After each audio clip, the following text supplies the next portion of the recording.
The office went silent when she said it. "Be my husband." Ethan Carter froze, his fingers still resting on the keyboard, the glow of the screen reflecting the exhaustion in his eyes. Just 3 months ago, his life had fallen apart, his wife left, his savings drained, and his 5-year-old daughter, Lily, now depending on him for everything. He looked up slowly at his boss, Victoria Hale, sharp, confident, and completely serious. "Ma'am, I think you're joking." "I'm not," she replied calmly. "It's a business arrangement. Temporary. I need a husband to secure a family-based contract. You need stability. We both win." Ethan's mind raced.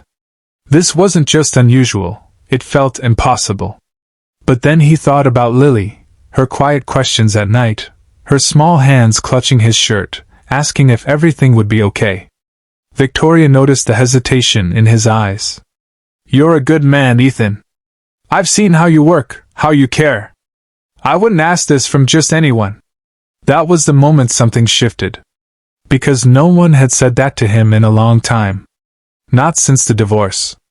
Not since he started doubting himself. Days later, standing in a simple courthouse, Ethan still couldn't believe what was happening. But what surprised him even more was Victoria kneeling down in front of Lily afterward. "Hi," she said gently. "I know this is sudden, but I promise I'll always be kind to you." Lily blinked, then smiled. And in that small, quiet moment, something real began. Not a contract. Not a deal. But the beginning of a bond none of them expected. Life didn't change overnight, but something subtle began to grow. Victoria kept her distance at first, honoring the agreement. She stayed professional at work, composed at home. But Lily didn't understand contracts.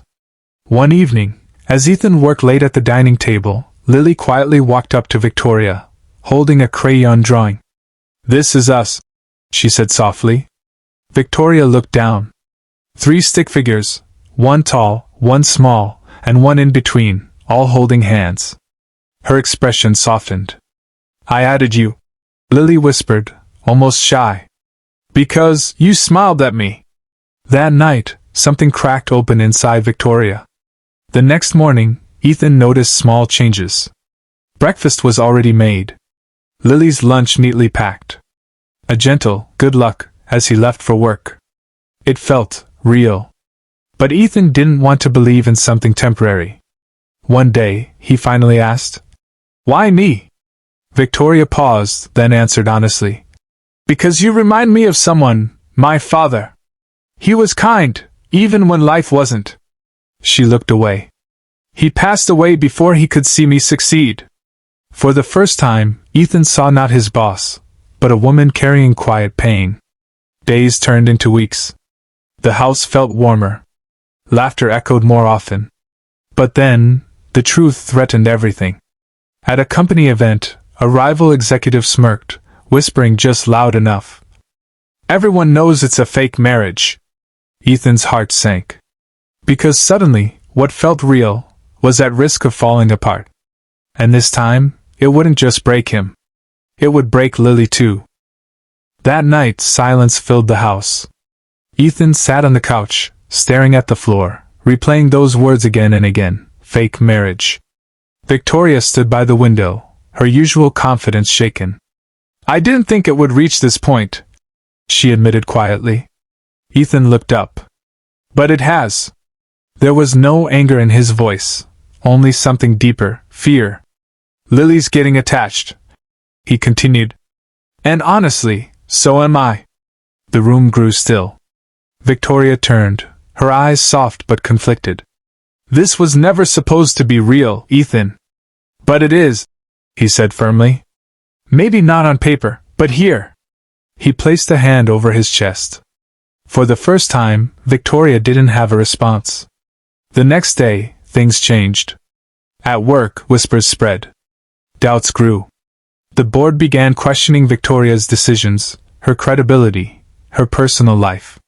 And then came the ultimatum. "End this marriage," one board member said coldly, "or risk losing everything you've built." Victoria sat there, composed, but inside, she was breaking. Because for the first time in years, she had something she didn't want to lose. That evening, she came home to find Lily asleep on the couch, holding her hand. "She waited for you," Ethan said softly. Victoria's heart tightened. Carefully, she carried Lily to bed. As she turned to leave, a small voice murmured, "Don't go." "Mom." Victoria froze. Tears filled her eyes. Because in that one word, Lily had given her something no contract ever could. A place to belong. And now, she had to decide. Power. Or family. Victoria didn't sleep that night. She sat alone in her office, staring at the city lights, the board's ultimatum echoing in her mind. Everything she had built, years of sacrifice, sleepless nights, relentless ambition, was now hanging by a thread. And yet, all she could think about was a small voice calling her mom. The next morning, the boardroom was tense. "Have you made your decision?" one of them asked. Victoria stood tall. "Yes," she said calmly. A pause. Then, "I'm keeping my marriage." Murmurs erupted across the room. "You're choosing this arrangement over your company?" another demanded. Victoria didn't flinch. "I'm choosing what's real." For the first time, her voice carried something deeper than authority. Heart. Back home, Ethan was packing. Not out of anger, but out of fear. He didn't want to be the reason Victoria lost everything. When she walked in and saw the suitcase, her heart dropped. "You're leaving?" Ethan nodded slowly. "You deserve your life back. Your success." "And what about us?" she asked, her voice trembling. Ethan hesitated. "We were never supposed to be real." Victoria stepped closer, tears in her eyes. "But we are." Before he could respond, Lily ran in, hugging both of them tightly. "Please don't fight," she whispered. "Families stay together." Those simple words broke every wall. Ethan looked at Victoria. Victoria looked at Ethan. And in that moment, they both realized. This was never about a contract. It was about choosing each other. The decision changed everything. Victoria lost the contract. The board replaced her as CEO. Years of hard work, gone in a single choice. But strangely, she felt lighter. For the first time in her life, she wasn't chasing success. She was living something real. Meanwhile, Ethan found a better opportunity, one that valued not just his skills, but his character. Life wasn't perfect. But it was honest. One evening, as they sat together watching Lily laugh over something silly, Victoria smiled softly. "I thought losing everything would break me," she admitted. Ethan looked at her gently. "You didn't lose everything." She glanced at him, then at Lily. And nodded. Months later, something unexpected happened. The same board that once doubted her, invited her back. But this time on her terms. Because her story, her courage to choose family over power, had earned something far greater than authority. Respect. When she walked into the office again, Ethan beside her, Lily holding both their hands, it wasn't a performance anymore. It was real. No contracts. No conditions.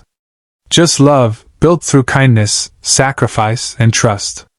And as Lily looked up at them and smiled, Victoria realized. Sometimes life doesn't give you what you planned. It gives you something better. A second chance. A real family. And a love that begins when you choose to care.